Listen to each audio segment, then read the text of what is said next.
Hello friends, मेरा नाम है रविंदर कुमार और आप देख रहे हैं मेरा YouTube channel R S help में आपका स्वागत है। तो आज हम लोग एक फ्रेंड्स के कमेंट पर सीखने जा रहे हैं चैता। चैता जो है वो बहुत जल्द आ रहा है और एक फ्रेंड्स का कमेंट था जो चैता को हम लोग कैसे बजाएंगे, तो आज हम लोग सीखेंगे चैता बजाने के लिए। तो चलिए चैता तो बताते हैं आपको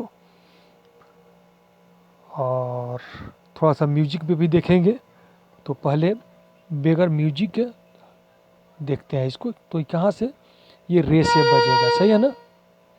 यहाँ सा और रे से बजेगा, सही है। तो ये चालू करते हैं। चैत महीनवा हो रामा, चैत महीनवा हो,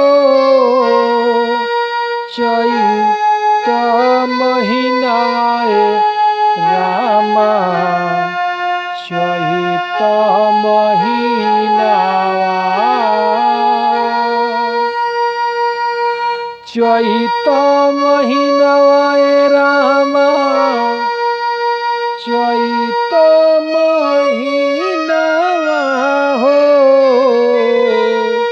चैत महीनवा रामा, चैत महीनवा। राम जी के भइले जनमवा हो रामा, चैत महीनवा। राम जी के भइले जनमवा हे रामा, चैत महीनवा। इसके बाद म्यूजिक डाल दीजिए।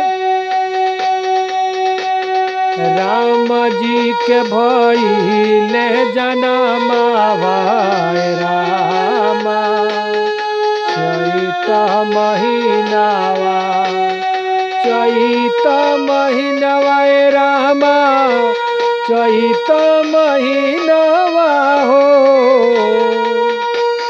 चैत महीनवा रामा, चैत महीनवा हो, चैत महीनवा रामा, चैत महीनवा। राम जी के भइले जनमवा रामा, चैत महीनवा। के ये लुटावे रामा अन धन खजानवा हो,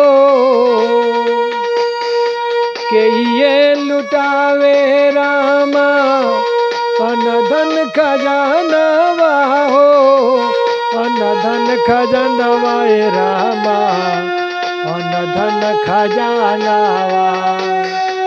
के ये लुटावे ले कंगनवा रामा, चैत महीनवा।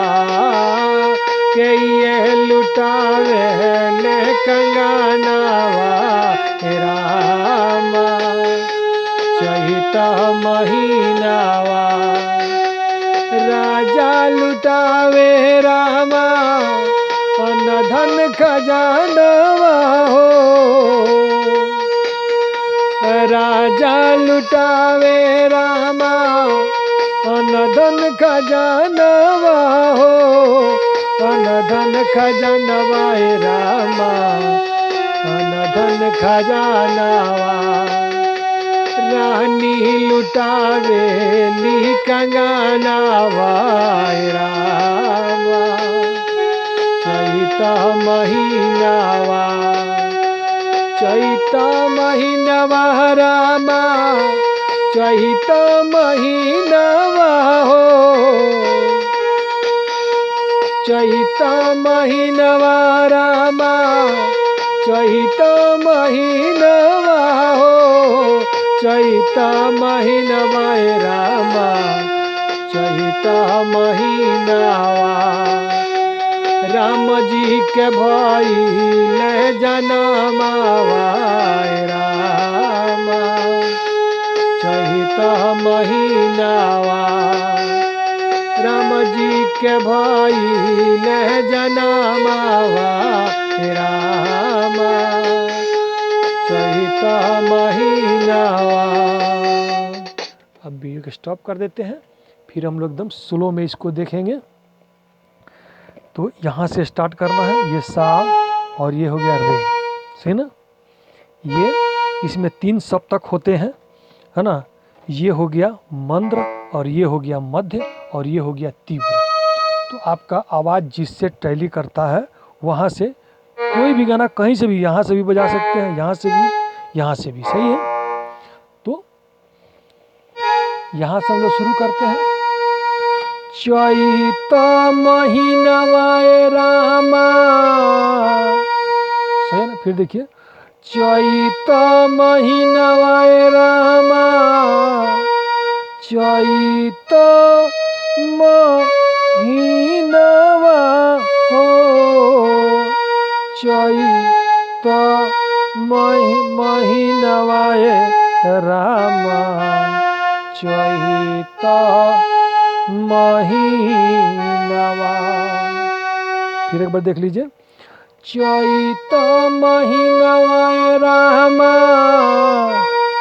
चैत महीनवा हो चैत महीनवा रामा चैत महीनवा हो राम जी के भइले जनमवा हो रामा चैत महीनवा राम जी के भइले जनमवा हे रामा चैत महीनवा। इसके बाद के ये लुटावे रामा अनधन खजानवा हो अनधन खजानवा रामा अनधन खजानवा के ये लुटावे ला कंगनवा हे रामा चैत महीनवा। बस इसी पर टोटल बजेगा, सही है।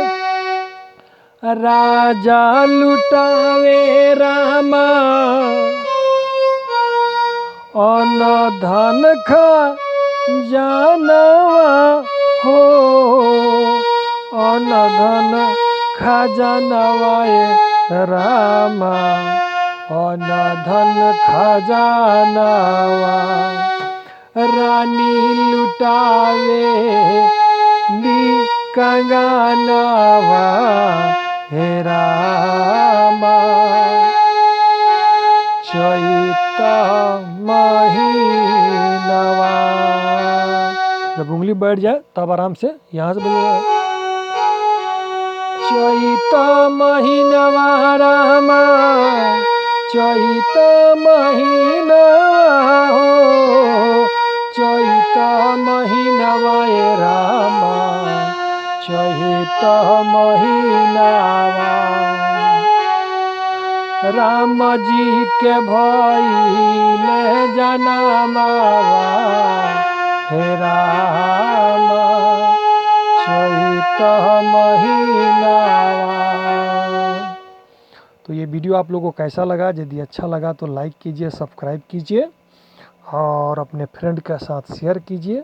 अगर मेरे चैनल पर नए हैं तो लाइक सब्सक्राइब करके बेल का घंटी ज़रूर दबा दीजिए ताकि कोई भी मेरा वीडियो का नोटिफिकेशन जो है वो सबसे पहले आपको मिले।